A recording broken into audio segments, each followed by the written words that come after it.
Relativement récent, le terme de médiation culturelle découle indissociablement des politiques culturelles qui ont accompagné la création artistique en France. L'élan politique décentralisateur des années 80 en faveur de la démocratisation de l'art contemporain marque durablement le paysage culturel ainsi que ses professionnels. Tandis que les métiers accompagnant les publics se développent largement et gagnent maintenant tout type de structures culturelles, les grandes lignes de la médiation en art contemporain s'écrivent, elles, dans les années 2000. Intermédiaires essentiels et discrets entre les œuvres et les publics, les médiateurs s'attachent avant tout à créer les conditions les plus favorables à la rencontre, à l'échange autour des pratiques artistiques contemporaines. Il est d'ailleurs coutume de dire qu'il y a autant de façons de penser la médiation que de professionnels qui la pratiquent et la font exister.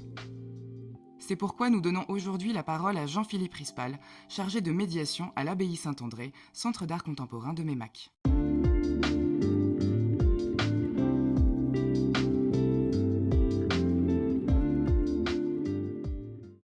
Jusqu'à quel point, selon toi, la médiation artistique est-elle affaire de sensibilité ? Alors, c'est pas mon gros point fort, la sensibilité. Non, mais en fait, ce qui est... s'il faut porter une attention aux gens qu'on rencontre, en fait, aux gens qui viennent visiter le centre d'art. Quand les gens passent le pas de la porte, ce qui est déjà un truc en soi, ce qui va pas de soi, ce qui est pas forcément évident. J'essaye un peu de voir si les gens peuvent être un peu perdus par rapport à ce qu'ils voient, ou si au contraire ils vont être plutôt à l'aise et qu'ils vont pas avoir forcément besoin de quelqu'un derrière eux pour les accompagner. Et puis même lorsqu'il y a des visites de groupe par exemple, j'essaie toujours d'être vigilant à chacun et à essayer aussi de voir qui va être un peu largué ou pas, et qui va avoir besoin peut-être un peu plus d'explications, ou si essayer de tendre l'oreille pour s'il y a une question ou des remarques pour pouvoir rebondir dessus. En fait, c'est plus comme ça dans un rapport un peu d'échange, et donc du coup d'être attentif aux personnes et à leurs réactions et à ce qu'ils peuvent aussi demander. Je me souviens, alors c'est une anecdote, mais je me souviens d'un vieux monsieur un jour qui est venu, qui m'a beaucoup marqué. C'était un monsieur qui était ouvrier, il avait un visage très marqué, comme ça, avec des grosses rides. Et il vient au centre d'art, et malheureusement c'était une période de fermeture. Et donc je le vois à l'entrée du centre, et il me dit voilà, je connais pas l'art contemporain, j'aurais bien voulu voir. Alors j'étais un peu désolé parce qu'il y avait pas d'exposition à ce moment-là évidemment. Et il me dit voilà, j'en entends parler dans les journaux, je lis un peu, etc. Mais je ne connais pas. J'avais trouvé la démarche assez louable, et j'ai été très touché par ce monsieur. Alors, je dis mais voilà, je suis désolé, là en ce moment on n'a vraiment rien, je peux rien vous montrer, mais revenez à un autre moment. Bon. Et puis il était revenu pour une autre exposition. C'était une exposition monographique, du coup sans une très large variété. Et du coup j'avais fait la visite avec lui. Et ça avait pas été une visite facile, ça avait été un peu compliqué. J'avais un peu pioché pour essayer d'attirer son attention sur ce travail-là. Et je me souviens que ce monsieur était parti un peu déçu, ou un peu... que ça ne correspondait pas tout à fait en fait à l'attente qu'il en avait, et je l'invitais à revenir pour une autre exposition, mais malheureusement je n'ai jamais revu ce monsieur, ce que j'ai vécu comme un échec. Penses-tu que les métiers de la médiation soient suffisamment reconnus aujourd'hui ? Alors oui et non. Oui, dans le fait que la médiation pour le coup en tout cas le médiateur c'est la première personne que l'on voit, en tout cas, c'est l'interlocuteur que ce soit des groupes constitués ou des personnes individuelles lorsqu'ils viennent voir une exposition, c'est eux qui le côtoient.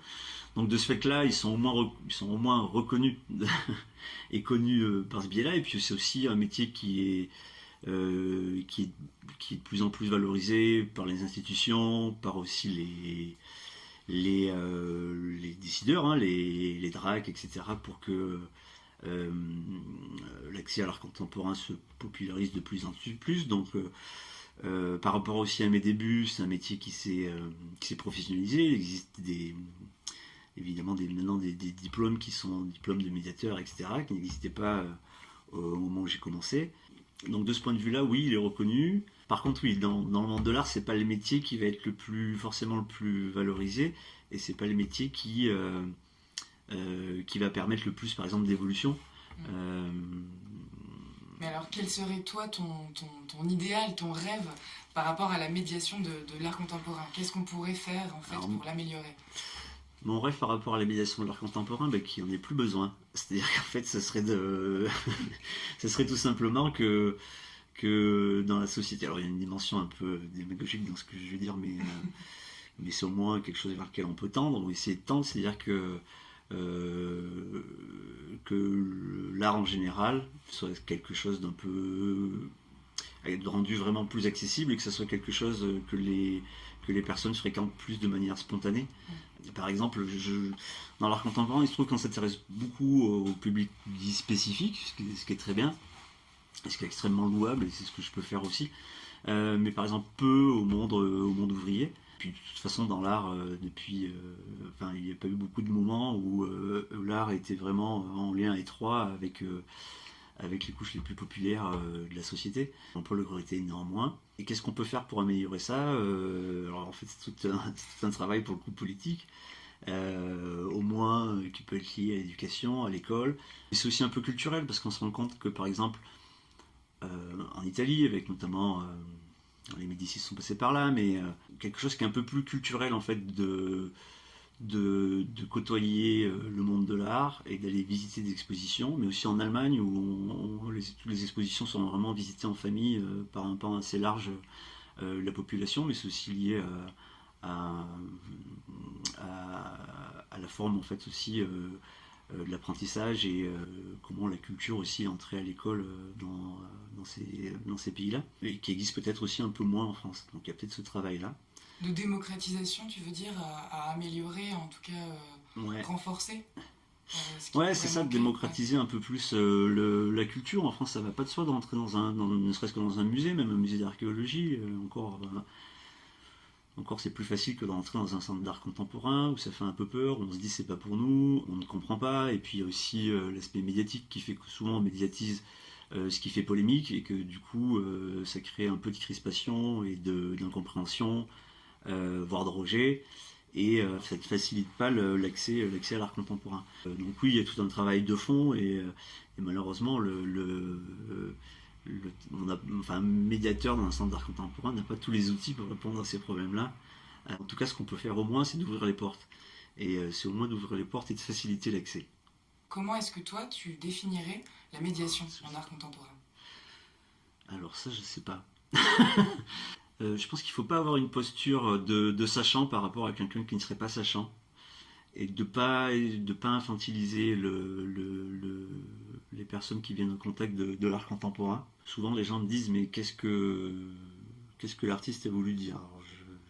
C'est un peu toujours compliqué. Je dis d'abord il n'a pas voulu forcément dire, mais d'abord montrer, et que du coup c'est un langage pour le coup spécifique, et que ce langage spécifique, on ne peut pas l'aplatir simplement avec des mots, et que du coup on est obligé, puisque par contre ça se passe évidemment quand même par la parole et le langage, d'utiliser des biais, de parler un peu à côté des œuvres, de parler presque un peu d'autre chose, de prendre des tours et des détours, juste pour essayer que le public ou les publics d'eux-mêmes finalement vont comprendre les enjeux, au moins les enjeux qui les intéressent. Tu es en train de dire finalement que la médiation a encore de beaux jours devant elle, en fait. Oui, de fait, la médiation a de beaux jours devant elle. Alors par contre, elle peut évoluer, elle peut muter, comme je disais tout à l'heure par ailleurs, mais les artistes aussi parfois génèrent eux-mêmes leur propre moment de médiation par le biais d'événements, dans cette volonté justement de sortir des cadres institutionnels, mais l'institution elle existera toujours, et du coup cette médiation aussi elle existera toujours. Forcément elle sera amenée à évoluer en même temps que le reste de la société, et dans le rapport à l'art aussi que la société peut entretenir.